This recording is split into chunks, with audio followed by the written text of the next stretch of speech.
Bendecidos con toda bendición. Qué grato poder saludarles esta noche, prosiguiendo con nuestro tema que hemos venido mencionando y deseando que muchas preguntas hayan sido resueltas y, y eso les ayude a una mejor relación en la oración, la relación con Dios y en el conocimiento de la relación con el mundo. Saludamos a todos los hermanos que están con nosotros en esta noche, que nos sintonizan, que están en el programa y nos alegra mucho que estén con nosotros. Como la hermana de Neiva, hermana de Venezuela, que también tenemos personas. Nos anuncian que están. Bueno, en fin, hay un número de personas en diferentes países y me alegro por eso, por el interés que hay en una relación con Dios, en el conocimiento de la palabra. Bien, sin más preámbulos, entramos hoy a la parte 4 de nuestro tema, que de hecho también será la última en el estudio que tenemos. Voy a darles un paréntesis de lo que estábamos mencionando en la reunión pasada, por qué el mundo está como está y por qué vemos lo que vemos. Vamos a mirar un verso primero hoy de la palabra, del libro de Judas, el capítulo 1, el verso 6. Queremos conocer realmente la fuente, el origen del mal que está predominando en el mundo y que nosotros lo vemos a diario. Judas 1:6. Y a los ángeles que no guardaron su dignidad, sino que abandonaron su propia morada, los ha guardado bajo oscuridad, en prisiones eternas para el juicio del gran día. Quiero aclarar alguna cosa que hoy en día pues está muy en boga en internet por diferentes lugares y se está hablando de los ángeles caídos, de los nefilín, de los hijos de Dios, de los gigantes, de los hijos de la serpiente, en fin. Todo eso ya ustedes tienen un buen conocimiento al respecto. Pero quería que ustedes comprendieran que toda la creación de Dios está bajo su gobierno. Y toda la creación de Dios tiene un fin que cumplir, un propósito. Aún los ángeles caídos, cuando Dios establece el orden nuevamente de la creación, que es el orden de la tierra, y ordena los acontecimientos. Él pone un número de los ángeles caídos como vigilantes sobre la tierra de la creación misma. Entonces tenían que dar cuenta a Dios de la creación. Dios no puso los ángeles celestiales que estaban con él, sino estos que estaban aquí en la tierra, que habían sido echados del cielo, para que hicieran esa vigilancia y dieran respuesta de su labor a Dios. O sea, que no fueron ignorados en ese sentido. Son los que señala la escritura ya en el libro de Génesis, el capítulo 6, que dice que viendo los hijos de Dios, que las hijas de los hombres eran hermosas, en fin. Y la palabra que utiliza la forma hebrea es, en nuestra traducción, es hijos de Dios. Otros llaman hijos de la luz. Lo que vulgarmente algunos dicen los dioses caídos del cielo, venidos de las estrellas. Pero son los ángeles caídos que se está refiriendo a ellos. Y Judas está hablando que estos ángeles caídos abandonaron su morada, como espíritus, sin cuerpo, y tomaron cuerpo en el monte Hermón, allá descendieron. Y su propósito era corromper el mundo, corromper la creación de Dios, exterminar la creación de Dios sobre la tierra, violando todas las normas de la genética y orden de Dios. Por eso su principio de acción fue ese, la destrucción total. Y desde aquel momento hubo entonces cambio en la genética de los animales, de las plantas, de las aves, de los peces. Hicieron manipulación de la genética humana y genética de animales.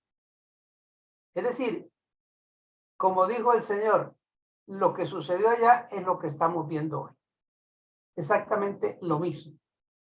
Pero estos fueron llamados hijos de Dios y son los que habla el libro de Job, cuando dice que se presentó Satanás y los hijos de Dios delante de Dios.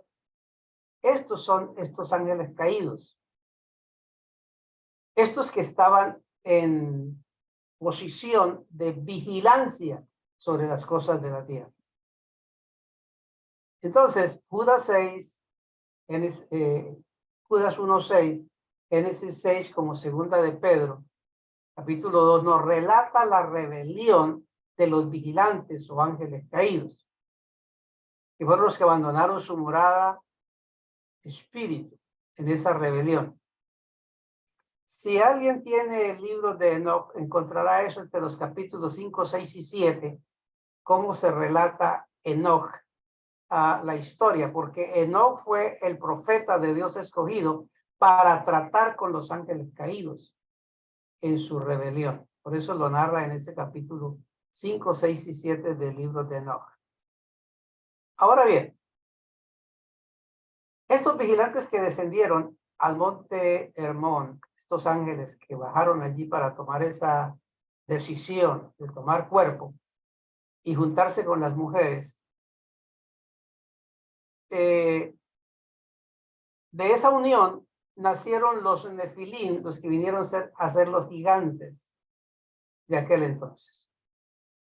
Como eran 200 y bajaron al monte Hermón, la historia que se encuentra en las tablillas de Sumeria, que ignorantemente el propósito y la maldad de la nueva era es especificar que esas tablillas, por ser mucho más antiguas en su escritura que la Biblia, entonces esa es la verdad, y que es la verdad que tiene que anotarse y creerse, que los dioses que descendieron al monte Hermón, que ellos dicen descendieron de las estrellas, fueron los creadores de los hombres sobre la tierra, y empiezan por ahí para allá a decir que están pronto a volver para reconstruir al hombre y establecer es una nueva era. Toda esa es la historia que encuentran ustedes en el internet. Pero la Biblia está hablando de estas cosas.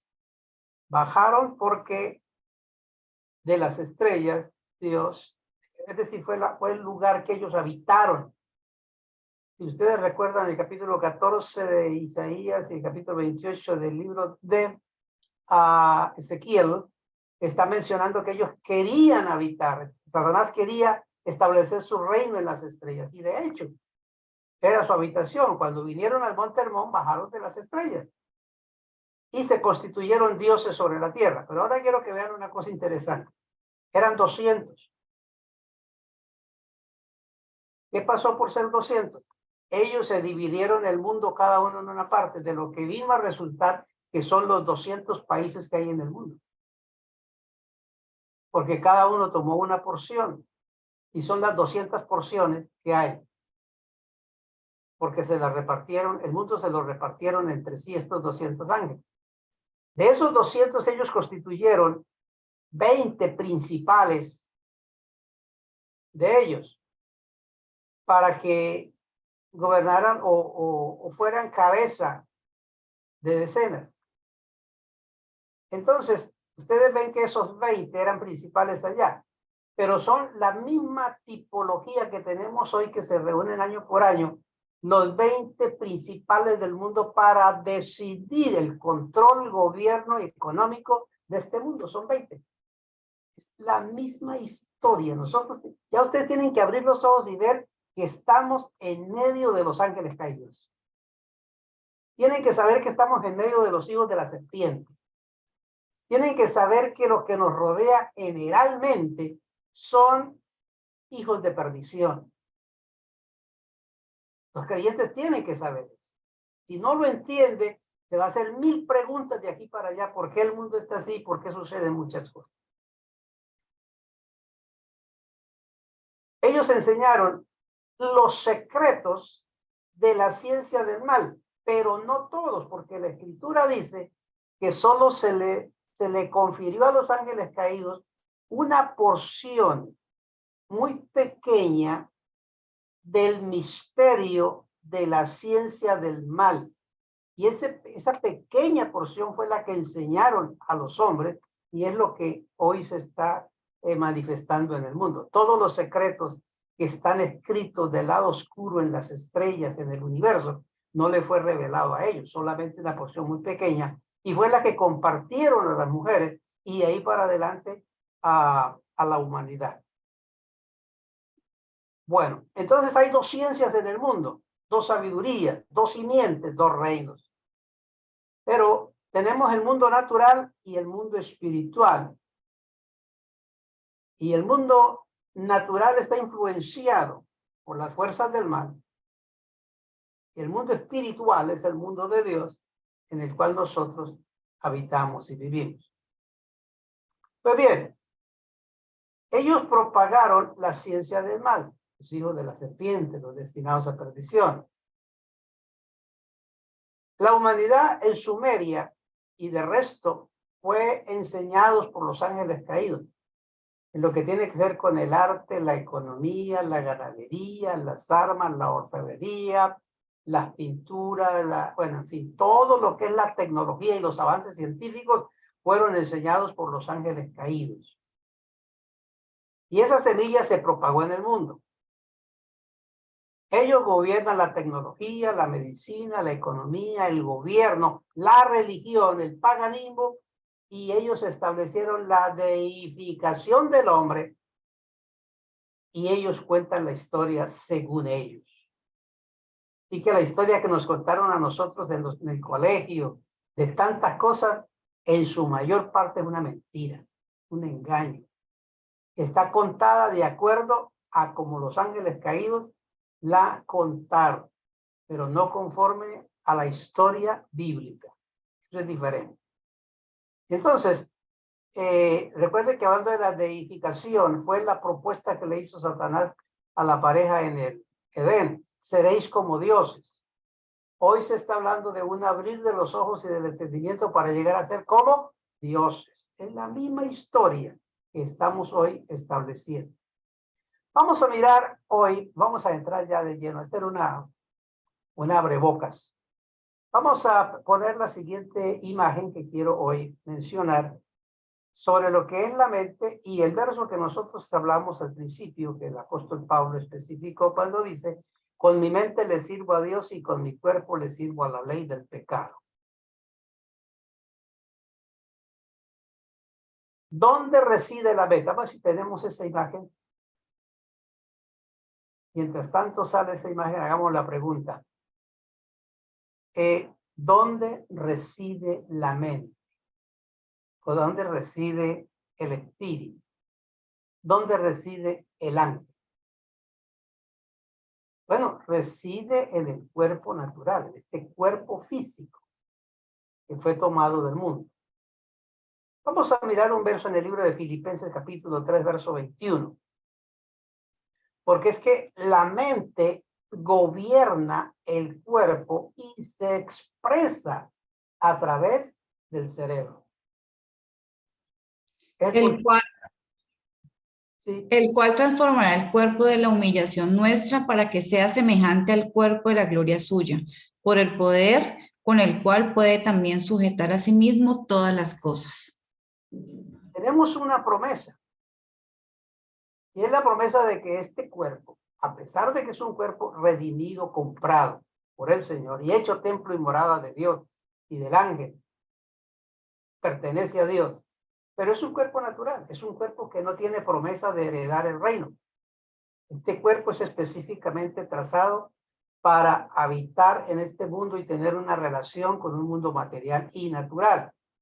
Pero es en este cuerpo que se tienen las muchas vicisitudes y dificultades de la vida. Y tenemos una promesa bíblica y es que seremos redimidos de este cuerpo. O sea, el ángel será sacado de este cuerpo para tener el cuerpo glorificado angelical. Esa es la promesa que tenemos. Así que nadie se desespere por pensar qué males llevó en el cuerpo o con qué males murió, qué dificultades había, porque el cuerpo que se va a recibir es un cuerpo nuevo, glorificado, angelical. Vamos a mirar 2 Corintios 5:5, porque la mente, espíritu, usted, yo, el yo verdadero, reside en el cuerpo. Por eso siempre insisto y diga, nunca diga usted, yo tengo un espíritu, porque entonces usted quiere decir que usted fue primero y después fue el espíritu. Tu cuerpo primero y después el espíritu, y no es así. Primero fue el espíritu, que es la verdadera identidad, y luego el cuerpo. Entonces, cuando yo digo, yo tengo un cuerpo, porque me estoy identificando con el espíritu y no con el cuerpo. Hay que salir de esa situación, porque si no, entonces nos estamos identificando con un estado natural, terrenal, y no con un estado espiritual y divino. Pero el espíritu, para el espíritu, este cuerpo es su casa, es el vestido, es la morada. Veamos cómo dice.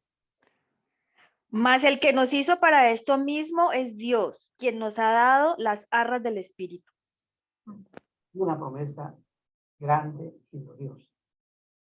Entonces, todo está en las manos de Dios, pero tenemos la promesa como arras del espíritu, es decir, arras es lo que se le daba en compromiso el novio a la novia en el momento del matrimonio, como una garantía. Nosotros tenemos la garantía de que tendremos y poseeremos un cuerpo glorificado.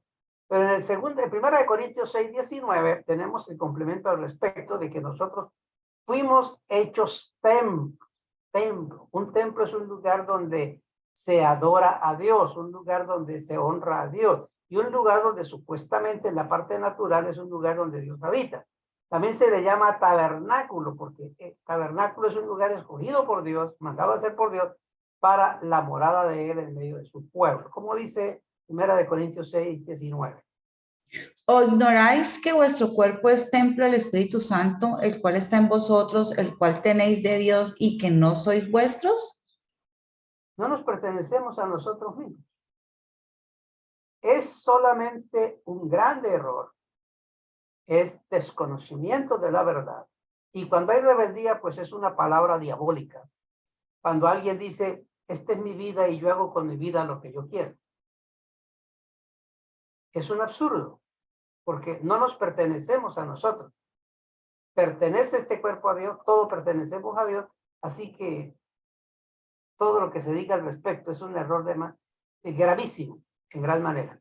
Entonces, la razón es que Dios y el Espíritu son uno.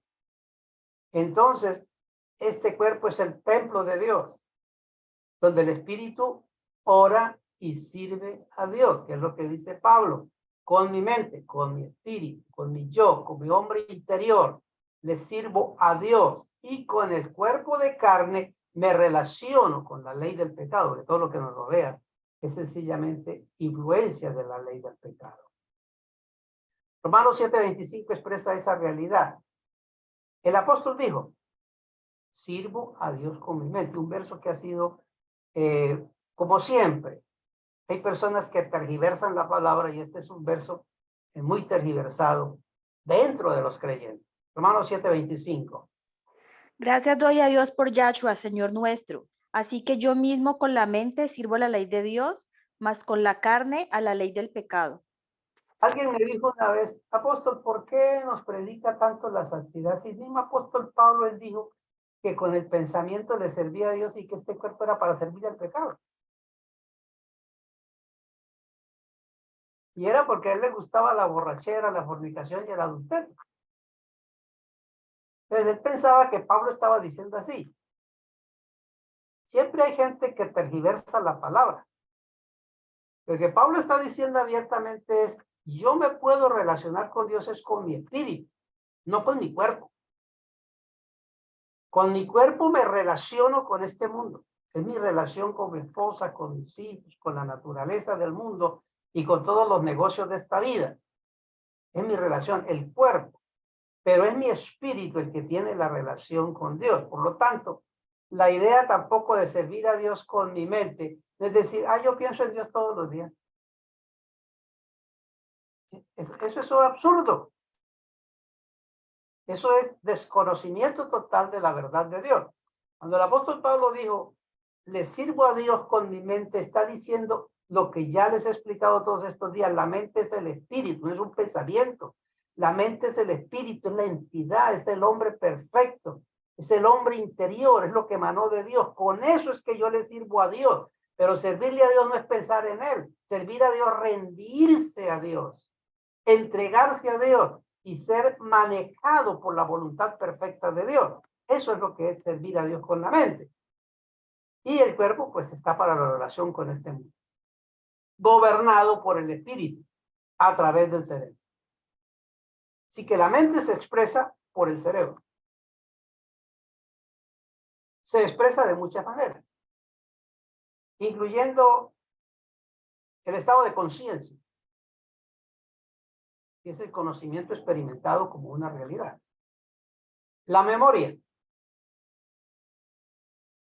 el pensamiento, el lenguaje, la inteligencia y la emoción. Todo esto es lo que conlleva y compone lo que llamamos el alma. Entonces, ¿cuál es la función de la mente? Las instrucciones o leyes de Dios, que son una especie de programa, para entenderlo un poquito mejor, de programa que dirige todo el proceso, discerniendo la información percibida de las cosas que a través del cuerpo llegan. Por eso es que se pide discernimiento a Dios para que lo que oye, ve y siente pueda ser discernido por el Espíritu. ¿Qué es lo que es esto? ¿De dónde viene y qué procede? Por el programa que está en su mente. ¿Cuál es el programa? Las leyes de Dios que fueron puestas en su mente. Esas leyes en su espíritu son las que le dirán al mundo que usted es del cielo, que usted no es de este mundo. Vamos a mirar Filipenses 3:20. Porque nuestra verdadera cometido es que nosotros tenemos que entender que somos embajadores de Yahshua en este mundo. Le decimos al mundo, no somos de aquí. Yahshua se lo dijo a los discípulos, ustedes no son de aquí, como tampoco yo soy de aquí. Si el mundo los aborrece es porque ustedes no son de aquí. Si el mundo no los entiende es porque ustedes no son de aquí. Ustedes son del cielo. Ahora, ustedes hablan diferente a como habla el mundo porque ustedes son del cielo. Ellos tienen un idioma diferente porque son de la tierra. Eso ya tienen ustedes que entenderlo con mucha claridad en su vida. ¿Cómo dice la Escritura? Mas nuestra ciudadanía está en los cielos, de donde también esperamos al Salvador, el Señor Yahshua. Amén. Nuestra ciudadanía, nosotros no estamos comprando el cielo, ni alcanzando el cielo, ni logrando el cielo. Tampoco venimos a ser residentes. No. Somos ciudadanos del cielo, porque de allá venimos, allá nacimos. Aquí estamos de paso. Y tenemos una residencia aquí, pero temporera, no nacionalizados. Somos residentes de paso. Porque somos del cielo. No podemos tener dos nacionalidades. Ahora, ¿con qué propósito Dios nos colocó en este mundo? Un solo cometido hay en nuestra vida. Isaías 43:7. Y esto es lo que le traerá honor y gloria al Dios del cielo. Porque fuimos creados con un propósito. Y con ese propósito fuimos puestos en este mundo. La triste realidad es que cuando el Hijo de Dios no ha conocido la verdad, no ha sido alumbrado, entonces piensa que su mayor cometido por el cual Dios lo puso en este mundo es para amasar dinero o para que se pierda en el mundo. No, Dios nos puso aquí con un propósito eterno, lo cual lo dice la palabra. Veámoslo y oigámoslo. Vosotros sois mis testigos, dice el Señor, y mi siervo que yo escogí para que me conozcáis y creáis y entendáis que yo mismo soy. Antes de mí no fue formado Dios, ni lo será después de mí. Dios se pone por cabeza. No hay filosofía, no hay argumento, no hay excusa para cambiar el proyecto de Dios. Dios nos puso aquí para que fuéramos para su honra y para su gloria. Él dice, para gloria mía los he creado, los formé y los hice. Ahora, dije yo que este es el último programa del tema que tenemos, porque tengo una palabra de parte de Dios para ustedes en esta noche, y eso fue lo que me acortó totalmente a otras cosas que teníamos en el programa, pero quiero comentársela y dársela en esta noche. Realmente, ¿cuál es la razón por la cual Dios quiso que diéramos este? No para que tuvieran una enseñanza, no para que tuvieran un conocimiento. Si eso disipó preguntas, incógnitas y sacó verdades y todo eso, bendición, gracias a Dios por eso. Pero hay un cometido principal por el cual Dios quiso que hubiera esto. No tuvimos la imagen que queríamos que tuviéramos. Recuerden ustedes que Giselle está en un lugar que es de trabajo y tal vez no tuvo la oportunidad de podernos dar las imágenes que teníamos. Bien, pero hay algo interesante. En el libro del Génesis, el capítulo 1, el verso 7, nos está hablando de que en la creación de Dios, Dios hizo una separación de las aguas de las aguas y quedaron aguas de abajo y aguas de arriba. Eso significa sencillamente que hay una separación en dos mundos, un mundo espiritual, un mundo terrenal. Y la palabra señala en el libro del profeta, que señala, si la tenemos. Señalamos que los mares, vamos a mantener la imagen un buen momentico ahí. Tenemos que la mente está en el reino de Yahshua, la mente espiritual. Es el reino celestial. Usted fue trasladado a ese lugar. Pero tenemos la mente natural, que está en el reino de las tinieblas, que es este mundo. ¿Cuál es esa mente natural? Mente natural, entre tanto que no haya sido alumbrado su entendimiento, que no haya tenido un encuentro con la verdad de Dios. Entonces está en una mente totalmente natural. Y por esas razones que encontramos el caso de que si no hay un conocimiento claro de la palabra, el creyente muchas veces puede estarse expresando desde una mentalidad natural porque no ha experimentado la mente espiritual. Entonces su hablar es natural, es bajo. Y esto es lo que quería el Señor que ustedes entendieran en el día de hoy. ¿Por qué le voy a decir esto? El cerebro que ustedes ven en el hombre, en el cuerpo, está abajo, es un órgano que se puede examinar. Los médicos lo examinan. En cambio, la mente no se puede ver ni se puede tocar, porque eres tú, el espíritu, ángel, y es invisible.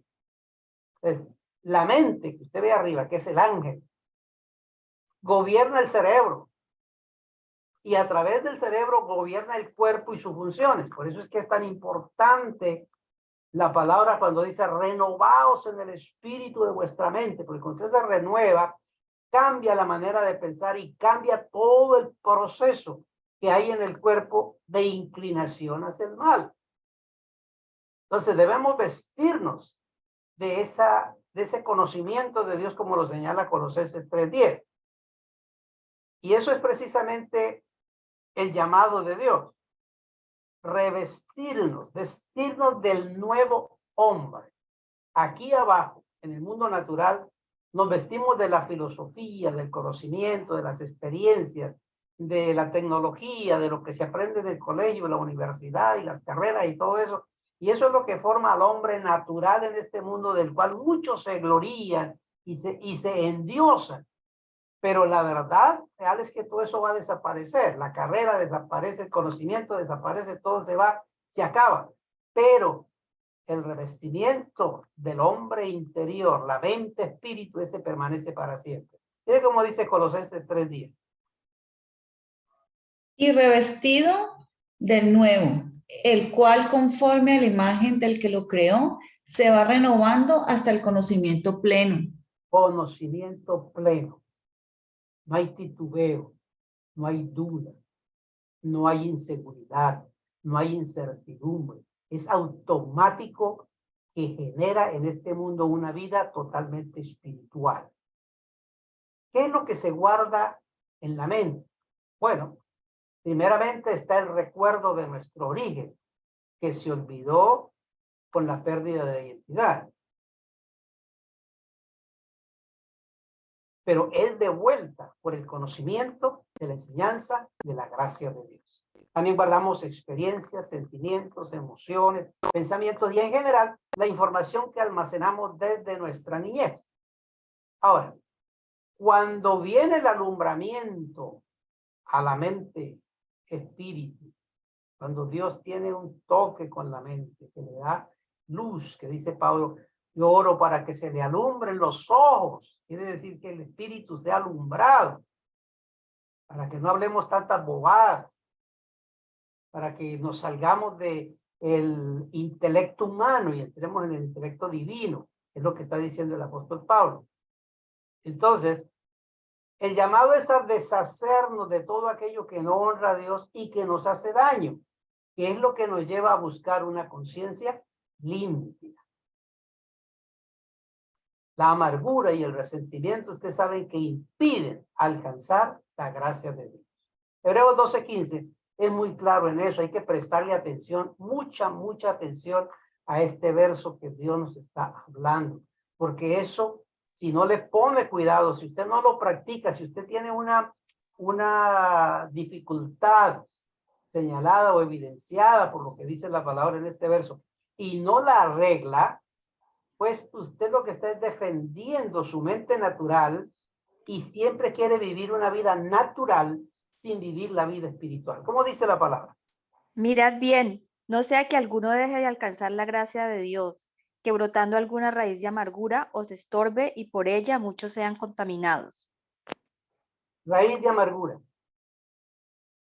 Puede ser con Dios porque no le respondió a un problema, a una situación. Hablamos la vez pasada. Pero puede ser con un hermano. Puede ser con una persona en este mundo.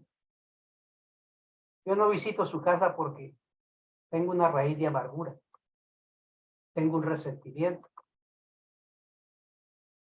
Yo no la voy con esa persona porque tengo un resentimiento. Comienza por un enojo y luego se convierte en raíz de amargura. Estas personas que no limpian su conciencia, les va a ser muy difícil alcanzar la verdadera gracia de Dios. Disfrutarán muchas cosas, pero no el conocimiento pleno de la que la palabra señala, llegar a la estatura de la plenitud de Yahshua. ¿Por qué hay que pasar? Hay que pasar por la humillación. Por la humillación, pero Yahshua pasó por la humillación. Yo pregunto una cosa. ¿Qué nos hizo Dios a nosotros para que estuviéramos enojados con Él? Nada. Sin embargo, fue Él el que vino a nosotros a reconciliarse con el hombre. Muchos defienden, fue que Él fue el que, o ella fue la que me ofendió, ella es la que tiene que venir. No. El ofendido es el que busca. Dios fue el que buscó al hombre. Usted es el que tiene que buscar y quitar eso para disfrutar la gracia de Dios real. Ahora bien, porque tiene que usted saber qué hace la mente que no lo hace el cerebro. Porque el cerebro es un órgano usado por la mente para regir todas nuestras funciones vitales. Monitoriza y regula la acción de nuestro mundo exterior. pero el cerebro no tiene unidad con Dios. El cerebro no tiene capacidad de entender a Dios.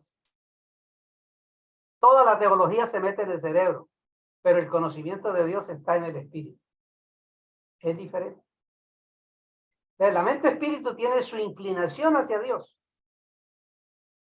mientras que el cerebro solo está para descifrar o interpretar lo natural.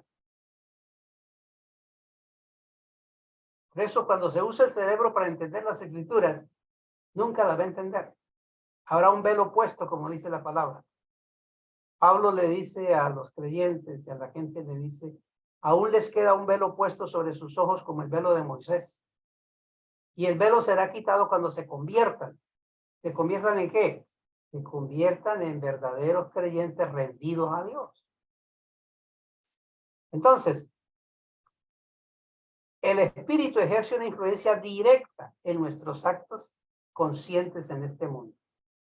De donde una mente renovada tiene una íntima relación con Dios, pero la no renovada hace del hombre un ser natural en todo, y quizá hasta un ser carnal. Porque cuando la mente no es renovada, los impulsos de la carne, los sentimientos, las necesidades biológicas que hay en el cuerpo pueden ser influenciadas por el saco, la ley del pecado, y es lo que induce a que una persona se siente esclavizada de un vicio o de un proceder que ofende a Dios y daña su vida. Y la única manera de librarse de esto es sometiéndose a la fuente, al origen, el cual es Dios. Por eso sus leyes están puestas en nuestra mente. Sabemos quiénes son. Si se somete y practica sus principios, se va a tornar una persona poderosa en Dios. ¿Qué dice la Biblia del poder de la mente? Efesios 5:16 nos expresa unas verdades profundas que muchos han descuidado. Pero en el hombre Dios puso un poder a través de sus leyes en la mente, que es lo que generan este poder que habla de Cristo. Efesios 5:16. Aprovechando bien el tiempo, porque los días son malos.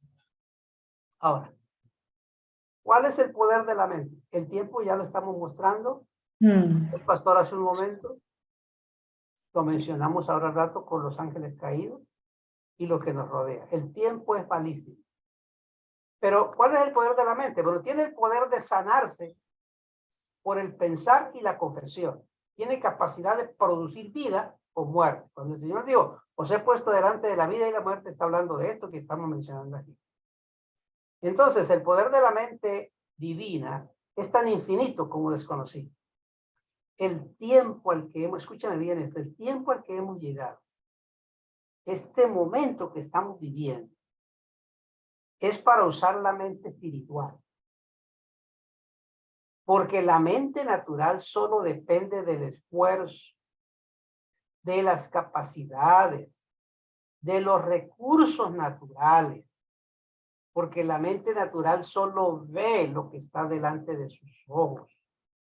Entonces, cuando vienen esas noticias, escasez de alimentos, aquí cuando nosotros vamos al supermercado y encontramos muchas veces anaqueles totalmente vacíos. Esta semana fuimos a comprar algo y lo que íbamos a comprar ya no había. No lo hay. ¿Y cuando ¿sabes? Entonces, cuando nosotros eso lo vemos en un supermercado, cuando vemos que la economía del dinero se está yendo abajo porque el dinero no vale, cuando vemos que las cosas suben de precio y no las hay, cuando vemos que se están desarrollando una cantidad de enfermedades y pestes que están atacando a los seres humanos y una peligrosidad en el mundo, aquí quiero que usted piense, usted debe tener la mente espiritual, porque si tiene una mente natural, ya, ay, Dios mío, guárdanos, protégenos, Señor, que no nos vaya a faltar nada, Dios mío, que tengamos las cosas, Dios sabrá lo que va a hacer. Esa es una mente natural y por eso es que va a sufrir, porque ese es el pensamiento de la mente natural. Pero si ha aprendido a manejar este conocimiento de Dios y está viviendo en la mente espiritual, usted sabe que Dios nunca ha sido irresponsable. Cuando Él nos puso en el mundo, Él nos puso porque Él es responsable de nuestro sustento. Por eso Él dijo, yo soy vuestro sustentador. Yo soy vuestro sanador. Yo soy vuestro protector. Estaré con ustedes todos los días hasta el fin del mundo. Entonces, estas enseñanzas, todo este central de esto es para que usted se concientice de quién eres y no sigas hablando con mente natural porque te vas a confundir y vas a sufrir. Porque va a mirar la cuenta del banco y no hay, no le alcanza. Va a mirar el bolsillo y no le alcanza. Entonces se va a desesperar. Pero si nosotros dependemos eternamente de Dios, glorioso es. Entonces, muchos creyentes van a sufrir por causa de la mente natural. Ven que todo escasea y la mente natural no tiene recursos para vivir en el tiempo que se avecina para el mundo que estamos viviendo hoy. La mente espiritual vive en el plano de los milagros y de los misterios. Es la conexión con la suficiencia de Dios que abre los graneros celestiales y trae a realidad las promesas de Dios. Quizá no te va a llegar más dinero. Quizá no te van a dar un empleo mejor. Pero lo que quiero que vea es que aquí es el punto de la mente espiritual. Misteriosamente Dios manifiesta la suficiencia de los recursos celestiales para su pueblo. Porque tu mente natural va a orar pidiendo socorro, ayuda, protección, economía, alimento.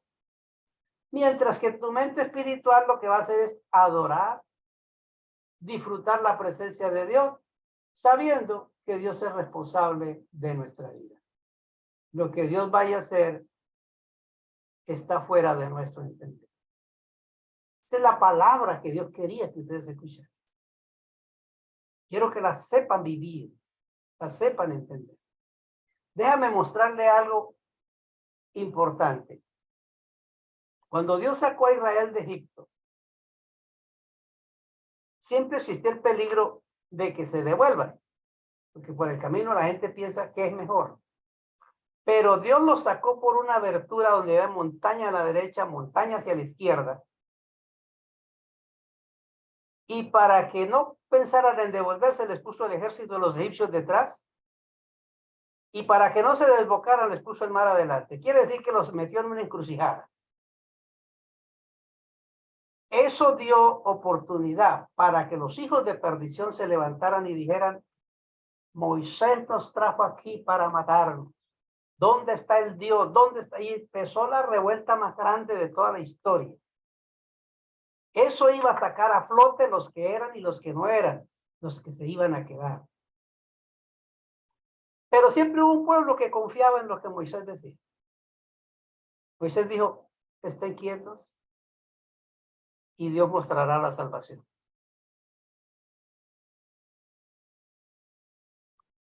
Y Dios abrió el mar y cruzaron. Cruzaron.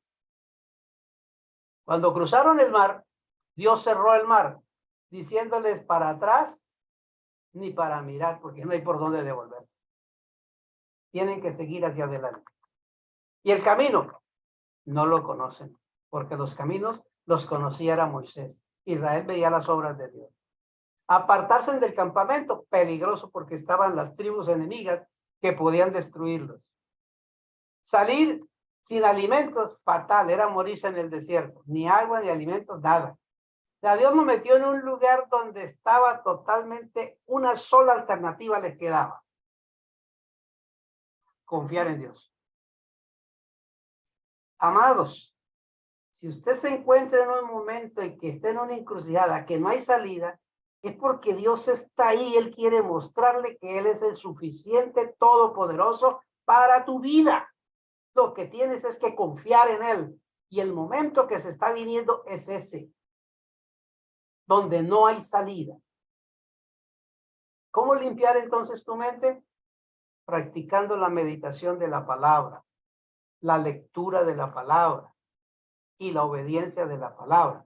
Por eso el primer verso de este estudio fue de Filipenses 4:8. Vamos a ver si lo recordamos, porque es interesante ¿Qué es lo que limpia la conciencia? ¿Qué es lo que limpia la mente?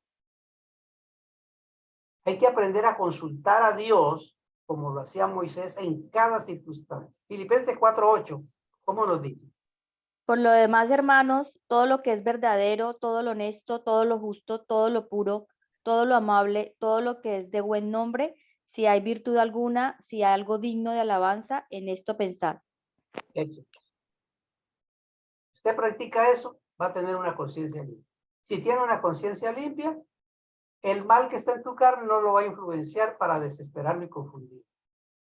Si limpia tu conciencia, los procederes malignos, diabólicos que habían en su carne quedan bajo control y ya usted no es un esclavo del pecado, sino que usted es libre para la gloria de Dios y empieza a servir a la honra de Dios. ¿Estamos claros en eso? Bien, voy a darles ahora yo creo que el último paso en esto y es que pasa, qué sucede cuando un creyente deja este mundo material. Cuando dejamos este mundo, somos desnudados. Lo primero que tenemos que hacernos es desnudarnos de este cuerpo, que es un vestido, para venir a ser revestidos del cuerpo angelical. Segunda de Corintios 5:2. Entonces, o sea, este cuerpo deja de ser un vestido, porque este cuerpo está para este mundo, no está para el plano espiritual. El del plano espiritual es el cuerpo glorificado que Dios tiene para nuestras vidas. Ya podemos quitar la imagen. Entonces, vamos a mirar ese verso que le acabo de citar. Segunda de Corintios 5:2. Y por esto también gemimos, deseando ser revestidos de aquella nuestra habitación celestial. Gemimos, deseando ser revestidos de aquel cuerpo que no se enferma, de aquel cuerpo que es celestial. Pero algunos piensan, y tenemos que salir de ese estado. Ay, cómo quisiera que el Señor viniera por mí, porque así tengo un cuerpo que ya no me duele. Ya no tengo que tener estos problemas de pagar aquí, pagar allá. Estás pensando de una manera muy natural, porque te estás identificando con el cuerpo. Entonces, si tú eres espíritu, desde ya, el responsable es Dios por tu vida. Usted hace lo que tiene que hacer, pero detrás de eso está el respaldo de la gloria de Dios sobre su vida. Y déjeme decirle aquí, pues yo tengo que honrar y tengo que glorificar el nombre de Dios en todo momento, y este es un momento para hacerlo. Y a más de hacerlo, quiero que con ellos usted reciba una ayuda espiritual. Si hay algo que yo aprendí es a no hacer cuentas cuánto dinero recibimos. Nunca. Pero si hiciera cuentas, mi esposa trabaja. Ella ganaba entre 6, 7 mil dólares al mes anteriormente. El dinero que hoy tenemos por entrada directa, si lo sumamos, no da para los 3.500 dólares que necesitamos mensualmente para nuestros gastos. No somos los que salimos todo el tiempo a comer, ni a nada de esto allí, allá, gastar, gastar. No somos eso. Siempre comemos acá. Siempre estamos, muy de vez en cuando, algo hacemos. Sin embargo, todo este tiempo no nos ha faltado ni el sustento, ni la comida. No nos ha faltado lo que tenemos que pagar de los bills, del carro, del apartamento, de todo lo que tenemos que pagar. No lo pregunto, no sé cómo, yo sé que siempre Dios está ahí respaldando nuestras vidas, respaldando su palabra. Eso es lo que es la responsabilidad de Dios. Y yo me acostumbré tanto a eso, a que Dios es responsable, que estoy como el niño que en la mañana cuando se levanta, mami, quiero tetero. Él no sabe ni pregunta de dónde viene, si hay o no hay, pero lo pide. Y el almuerzo lo pide. Yo estoy confiado y seguro que papá es tan responsable y como él lo ha sido con nosotros, lo está haciendo y lo seguirá haciendo, lo es con ustedes porque ustedes son hijos de Dios. Así que entiendan eso, compréndanlo. Esa es la verdad eterna de Dios. Y yo quiero glorificar a Dios por lo que Él está haciendo en nuestra vida. Promesa tenemos clara. Yahshua dijo, en la casa de mi Padre muchas moradas hay. Juan 14:2. Somos revestidos de aquella nuestra habitación celestial. 2 Corintios 5:2. Somos hallados vestidos y no desnudos. Este es un punto interesante. Vamos a mirar este verso de 2 Corintios 5:3, porque aquí hay una doctrina que usted debe conocer. Pues así seremos hallados vestidos y no desnudos. Cuando una persona, cuando un creyente deja este mundo, no digo que muere, porque el creyente no muere. ¿O hay algunos de ustedes que esperan la muerte? No, el creyente no muere. El creyente duerme. Es diferente. Duerme. La muerte es de otros. Pero cuando dejamos este mundo, por X circunstancia la que sea, cuando dejamos este mundo, el vestido es quitado. El espíritu queda desnudo. Cuando Yahshua venga por su iglesia, estos espíritus están desnudos. Pero nosotros que hemos quedado, que estamos aquí y esperamos su venida y llegamos a la meta de partir con él, no estaremos desnudos, por eso seremos revestidos. Somos hallados vestidos y no desnudos. ¿Entendieron el caso? Porque este cuerpo será absorbido por el cuerpo de gloria. Entonces, no estaremos desnudos, ¿no? Es decir, no estaremos sin vestido, sin cuerpo. Salimos de uno y entramos en el otro.